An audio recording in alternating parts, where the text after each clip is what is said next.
Good Tuesday morning. Welcome to the WLBB Community Voice here on News Talk 1330, FM 106.3, streaming live online at newstalk1330.com.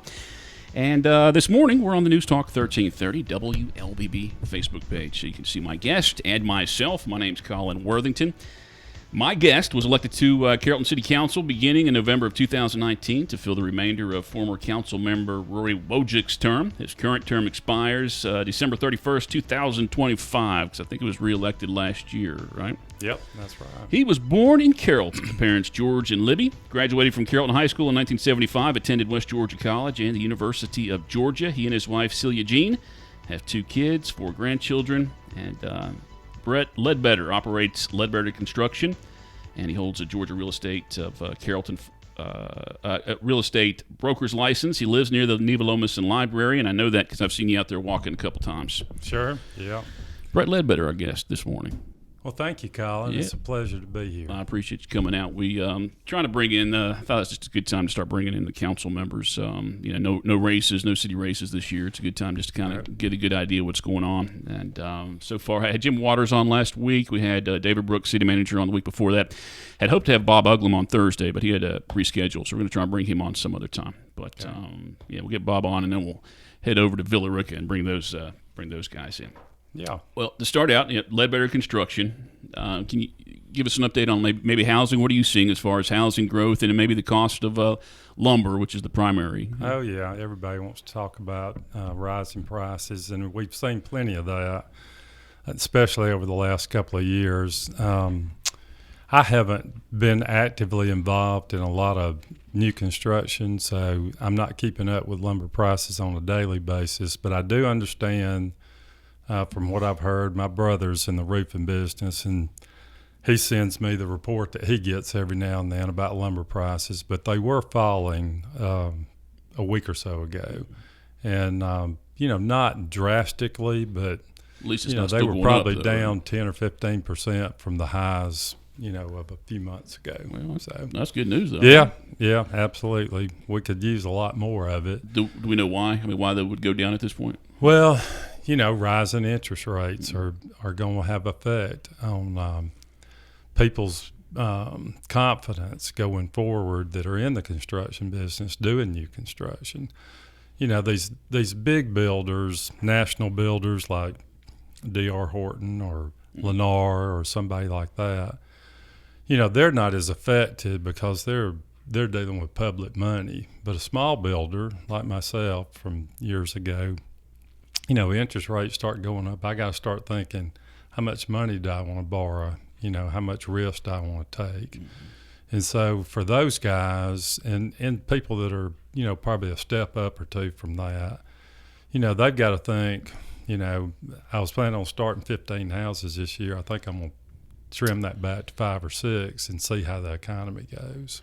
Well, guys, when people come in for rezonings and they're talking about building new neighborhoods, I think there was a couple for Carrollton this year that were brought forward. We had 2 that got presented to us at our last council. Well, there was one on the Brock Street, right? That's the one out there behind Popeyes. Well, that came a month or so ago. But then 2 more this past time. So, do you see a reason why they would delay their plans at all now based on that? Well, development's a little bit of a different animal. You've got to plan from the time you buy the dirt, you're looking at probably 2 years out before you actually have something built on that. And so from a development standpoint, they've got to look at the long range, more so than a small builder, because in their world, they've got to plan farther out. They got to look farther out. Where a builder, he's got to look at, can I make those interest payments if I borrow this money this next year? So the number of houses being built is not comparable to the residences that Villa Rica is talking about at this point. But no, when we think about growth, for the city of Carrollton, which comes first, and are they correlated? Which comes first, the jobs or the building the homes? Because the jobs, people can come from outside of the city for a little bit, but what should we watch as far as the correlation for that to pay attention to if we're getting too big? Well, my philosophy is slow and steady is going to win the race. No matter what is happening on the outside of the city limits of Carrollton, we need to be concentrating on what we want to see here in Carrollton and how much growth we want, how much that we have the capacity to provide services for, how much our school system capacity, what their capacity is. We all need to be working together to do the right thing for our community. Brett Ledbetter, our guest on this morning's Community Voice program. He's Ward 2 councilman for the city of Carrollton. Ward 2 North Point, or North, what is that called? The new North Point Grand. North Point Grand. Mm-hmm. Yeah, I'm going to guess when the census was done in 2020 that wasn't part of, that wasn't even developed yet, right? There was a portion of it developed, but there has been a lot of development out there within the last 12 to 18 months. One of the bigger home builders in our area went in and I would assume built 100 houses out there in the last 12 to 18 months. So I was thinking that when that census was taken and you guys did the redistricting or just the wards, I mean that might have been counted. So you might have like 200 extra people. Well, we just did a redistricting of the wards, and unfortunately for me, I lost half of Cedar Street, which is a big support area for me. I've got several people on that street that were big supporters the 2 previous times that I've run, and so I hated to lose that, especially to Jim Waters. I mean, good grief. But I did pick up, a lot of people in that North Point Grand area. So, I'm going to have to be more sensitive to what's going on out in those areas because my ward is pretty expansive. I mean, it starts at Cedar Street in downtown Carrollton and goes all the way out 113 to North Point Grand. So it's a large area. One of the projects that I remember you talking about as much as anybody else is the plan around Lake Carroll. Mm-hmm. Is that what's the status on that, and when can people hope to enjoy that? We are finishing. And that's open to the public too. Once that boardwalk or that walk is put around it, right? Right. Well, right now we're in the finishing stages of phase 1, and phase 1 included a new playground. It does look nice. Very nice playground. A large pavilion that'll handle probably 150 people, and then 2 smaller pavilions that would you could host a small event or have a large family gathering. When I was a kid, we used to go out to Lake Carroll, and so the picnic tables that were out there were made of cedar. Well, when I grew up and started having kids, we'd take our children out there, and those cedar picnic tables were still around. And so when I got elected, I went out. One of the first things I did, I wanted to see what the city had in my ward. And, of course, I've got a lot of recreation, all of the Lake Carroll area, Hobbs Farm, all those amenities to Carrollton. And so I went out there to Lake Carroll and started walking around, and those same picnic tables were still there. So I went and talked to the city manager, and we came up with a plan to do a redevelopment out there. And I'm proud to say that we're getting close. We had some supply issues. The playground surface materials going to be one of these soft. The recycled rubber. Yeah, right. And so we had trouble getting all that at the very end. Some lights were late getting here and that kind of thing. But I hope that by the end of this month, phase 1 will be complete. And then we're meeting actually probably Thursday afternoon, the committee that's, kind of spearheading all that, to talk about phase 2. Phase 2 will require us to get DNR approval because it's on the lake. It comes within the 25-foot buffer of the shoreline. So we've got to get those plans approved from DNR in order to do the second phase. And that's like a boardwalk, right? I mean, it is. There'll be a boardwalk along the shoreline. Is that for the entire lake? Just about all that park area. Okay. Gotcha. It will start east of where the bathrooms are, and go west all the way just about to the dam. Mm-hmm. And there'll be a couple of crossovers that'll cross over the water, and they'll have little bump outs for children to fish off of. It'll just be so much better than what we have out there right now. Well, it's a city project. I mean, it's a city lake. Did any of the homeowners have any issue with that? We've gotten a little bit of negative feedback from some people when we did the first grading out there. Mm-hmm. It had taken down a lot of pine trees, but we've gone back and planted a lot of beautiful hardwoods that are going to grow up, and the aesthetics out there are going to be tremendously better than they were when we started. Unfortunately, when you do a project like that, grading's involved and elevations have to change in order to accommodate, pavilions and playgrounds and that kind of thing. You can't build, flat surfaces on a slope that's, a 3-to-1 slope. You got to get level areas, and so therefore all that grading needed to be done. Brett Ledbetter is the Ward 2 City Councilman for the City of Carrollton. He's our guest on this morning's Community Voice program. Time right now is 8:42. If you have any questions or comments this morning, feel free to post those to the News Talk 1330 WLBB Facebook page, and I'll take a look there during the break. Community Voice brought to you by Tanner Health System and Oak Mountain Academy on News Talk 1330 FM 106.3. Health is a journey. It's making better choices, even when it's not easy. It's taking care of yourself and the people you love. At Tanner Health System, we're there for you with every step, with primary care, heart care, cancer care, women's care, orthopedics, surgical services, and so much more. We're dedicated to helping you live and feel your best. So let's get on that journey to health. You've got places to be for many years to come. Find us at tanner.org.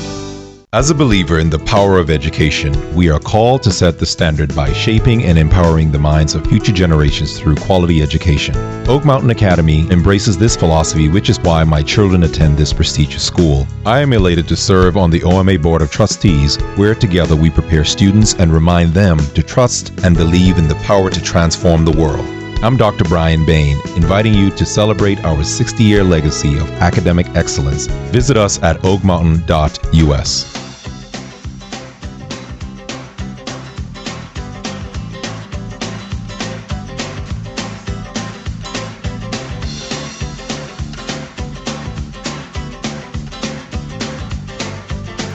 8:43. Welcome back to the WLBB Community Voice on News Talk 1330 FM 106.3. This morning on the News Talk 1330 WLBB Facebook page. I encourage you take a look and see me and our guest, Brett Ledbetter. He is Ward 2 City Councilman for the city of Carrollton. Let me focus on some local specific things.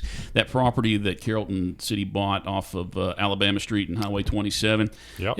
And I'll ask all of you guys your perspective on that. I mean, what do you hope to see? I mean, again, what I do remember during the conversation was we kind of bought it to keep it from being a gas station or a fast food restaurant. Yeah, I mean, there was a development that was being discussed about that, and we just felt like that was an entrance into our city, and that we wanted something that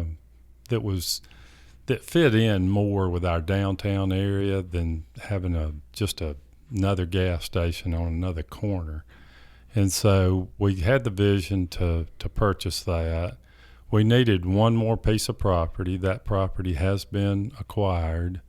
There was a time period from the acquisition until we could actually do something with that property.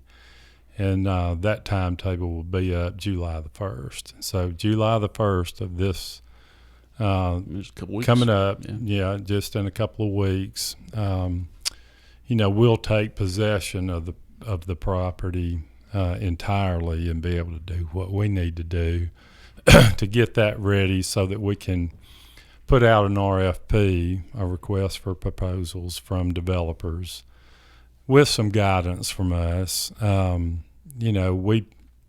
we've had some discussions just with people in the community, and I feel like that we'll probably see another hotel go in on that site.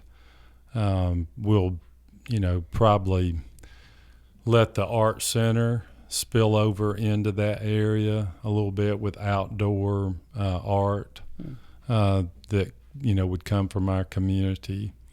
And there's been talk of possibly doing a conference center. We're not large enough in Carrollton, don't have enough, visitors coming in to support like a convention center. That's a pretty big undertaking, but a conference center that would,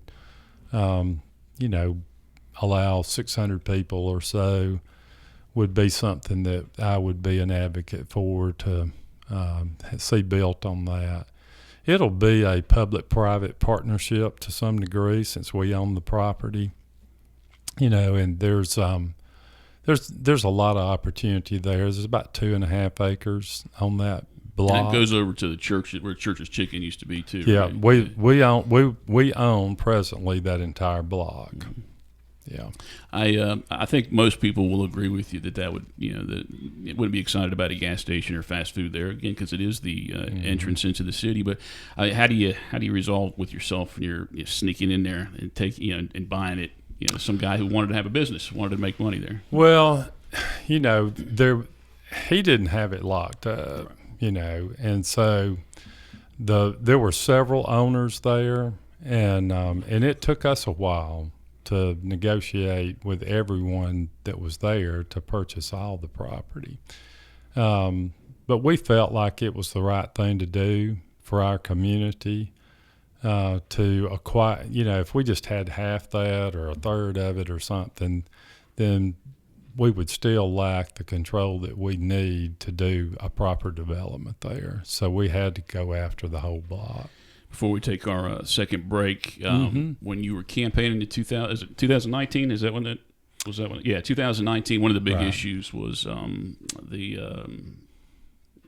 Bankhead Highway project. Oh yeah, right. That was looking back on that. How do you feel about that? Looking at it, the way it looks right now. I mean, you were in support of it. You didn't speak out against it, but yeah, I was not elected when that decision was made, but I think the results speak for themselves. I mean, that part of the Bankhead is beautiful. I think it functions well. Nobody likes sitting at a red light. I certainly don't. I've always got somewhere I need to be. But I've traveled that area all the time, and, the traffic seems to flow really well, in my opinion. And that really, I am kind of surprised. I mean, I can't think of any time that I was really stuck there. I don't know if people are avoiding it or what, but it zips on through. Obviously you got to stop at the light at Cedar Street, but sure, yeah. Well, and I think that now rather than if you were in the right hand lane, heading into Carrollton, you were forced to turn onto Cedar Street. Right, yeah. So now, if you want to turn onto Cedar Street, you get in the right hand lane. There's a decel lane there. But if you want to go into Carrollton, you need to stay in the left-hand lane and come on into the downtown corridor. So I think it functions well. It's beautiful. It certainly looks a lot better than it did. And, there's sidewalks now going through there that are adequate for foot traffic, and I see people walking up and down those sidewalks. So I think you've seen people. I think it was a win for our community. And then any latest conversations regarding Maple Street, because that's been discussed as what we might focus on in the future. What's the latest on that? I've been on a focus group in conjunction with the University of West Georgia and the city, and community leaders and business owners over there. And, these kind of projects take years to develop. I mean, I've been in business for myself for, probably close to 45 years now. And, I like to make things happen quickly. And so this has been a big adjustment for me to get on the pace of government, that moving slow, but it takes years to plan these things and to implement them. But we are moving forward. We've got some interest from some developers to do some projects on Maple Street. And I think that, eventually, sometime in the next year, we'll probably develop a real plan to move forward. That'd be good. I mean, the university, it would benefit them to be involved with it, and I think they are. I mean, you're having conversations with them. But yeah. Dr. Kelly at the university has been a big advocate of Carrollton, and I think he's doing a wonderful job at West Georgia. And, we're excited to have somebody that's excited about being in Carrollton and working with our community to improve it. Time right now is 8:51. We're going to take our final break. And if you have a question or comment for Brett, I encourage you to post it on the News Talk 1330 Facebook page. Otherwise, you're just going to be stuck with whatever I want to talk about this morning. Time right now, again, 8:51. Come back with about 8 minutes on this morning's Community Voice, brought to you by Tanner Health System and Oak Mountain Academy. Health is a journey. It's making better choices, even when it's not easy. It's taking care of yourself and the people you love. At Tanner Health System, we're there for you with every step, with primary care, heart care, cancer care, women's care, orthopedics, surgical services, and so much more. We're dedicated to helping you live and feel your best. So let's get on that journey to health. You've got places to be for many years to come. Find us at tanner.org. I'm Michael Flynn, Oak Mountain Academy class of 1978. Katie Flynn, class of 2010. Justin Flynn, class of 2014. Logan Flynn, class of 2019. And I'm Marnie Flynn, current teacher at OMA. My uncle Richard Orm Flynn, a founding father of Oak Mountain Academy, had a vision to see students become confident leaders who hold a faith-based value system in an academically rigorous environment. We are proud to celebrate 60 years of fulfilling my uncle's vision. Our family invites you to visit the campus or oakmountain.us today.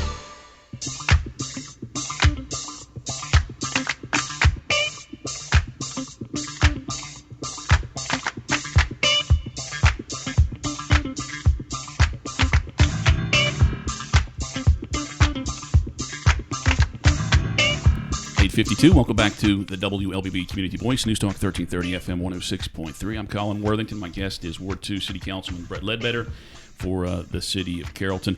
I want to talk about Villa Rica's tax allocation district, I guess in the perspective that Carrollton voters will have the opportunity to decide whether or not to grant Carrollton the right to assign a tax allocation district. Have you watched what's going on with Villa Rica over the last 6-7 months? And maybe they've even given you guys a head start and helped you out as far as, if you want to take that to the voters. Yeah.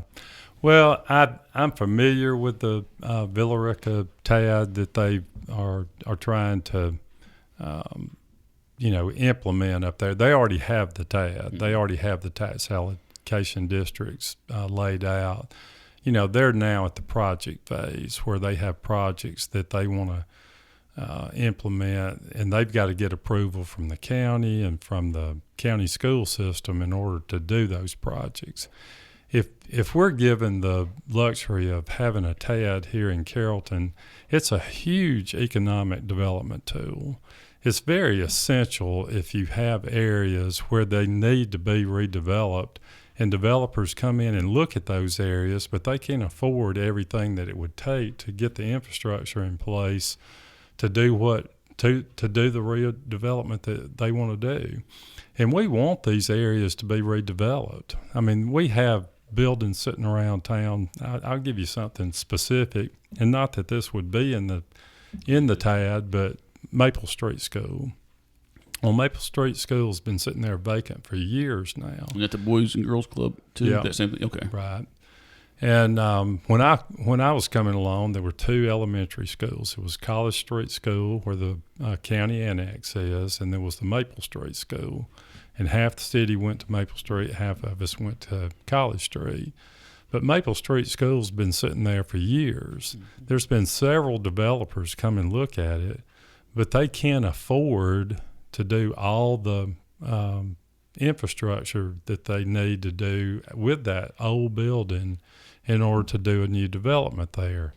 A TAD would allow us to go back and fund later the cost of that infrastructure. They would be able to go out and seek financing to put that infrastructure in, knowing that the city would collect taxes in the future that would pay off that debt that they have, acquired to do that. So it's a great development tool, economic development tool to bring new industry, new businesses, new places for people to live in areas that need to be redeveloped. And there's probably several around. And, if you look at Villaricas, they've got 4 different nodes, I think that they call them. And we could do the same thing here and, encourage developers to work on areas where it's difficult. But it doesn't necessarily have to be as big as Villaricas, right? No, to have that. No. And, we're just asking for the opportunity to, provide that economic development tool to developers in our area. Okay. Brett Ledbetter, our guest on this morning's Community Voice. Got about 3 minutes left in the show. Since you mentioned school, let me go back and bring this. One of my, I do enjoy. I'm not from Carroll County. I'm not from Georgia, but I do enjoy learning about the history of the community and a lot of things. There is a lot of history here. I talk with Carolyn Gray on this program probably once a year about her her project that she puts together for the Carver High School. Right. And okay. And she's expressed to me several times that she would love to have a place where that's permanent. Because she packs it up every year. Packs it up, puts it away. He's got to store it. All the things could be damaged, and there's probably more things out there that she could share. I think it's important part of history for this community. Has the city ever considered providing just, a small building or a property to make that permanent for her? Because I think it would be beneficial as far as showing off the city. Well, to be honest with you, I don't know a lot about what she does, but I think the beginnings of a conversation would come from her asking us. And I just took for granted that she has. I guess I felt like maybe she's reached out to you guys in the county. I could be wrong. Personally, I have not heard from her. Yeah. But I would be open to listen to what her needs are and, see if there's not a way the city can help her, accomplish what she's wanting to accomplish. Well, good. I hope she hears that and wants to follow up on that. Betty Kaysen had mentioned something that the mayors had spoke at Carroll EMC last week, and she had just kind of recalled a plan about that I think initially started as trying to make Adamson Square more walkable and pedestrian friendly, and even there was a discussion. I do remember when this discussion came up about 2-3 years ago about possibly a roundabout on Adamson Square, and then that was kind of poo-pooed on a little bit, I think, by the business owners. Any chance of revisiting that as a possibility? I think that if you visit other areas around, have you ever been to Greenville, South Carolina? Yes, several times actually. Okay. Love it. Yeah, their downtown area is great. There's a ton of walkable space down there. It's also a lot of blocks and squares too. It's right. Yep, there is. And if you notice though, there's 2 lanes that run down Main Street. It's just 2 lanes of traffic going down through there. And there are all types of areas on the side streets that have been either permanently closed and are pedestrian only, or they have barriers up that can be taken down for deliveries and that kind of thing. I think that, as Carrollton continues to evolve and we continue to have the ability to build parking decks in the area of the downtown, that we'll probably continue to look at ways that we could make our downtown area more pedestrian friendly. I have used up all of our time this morning, Brett. Well, Colin, it's a pleasure to be here. The first time I came, I was all nervous as a cat. Today it's just nice to have a conversation. Yeah, good. And we even got your coffee, too. I did. Thank you. Hey, guys, thanks for tuning in to this morning's Community Voice program. Tomorrow, we're going to talk about, revisit the Carroll County reentry program. Haven't talked to them in probably several years, so I'll be glad to have Bob Jackson on tomorrow morning's program, which begins at 8:30 right here on News Talk 1330 FM 106.3. Have a great Tuesday.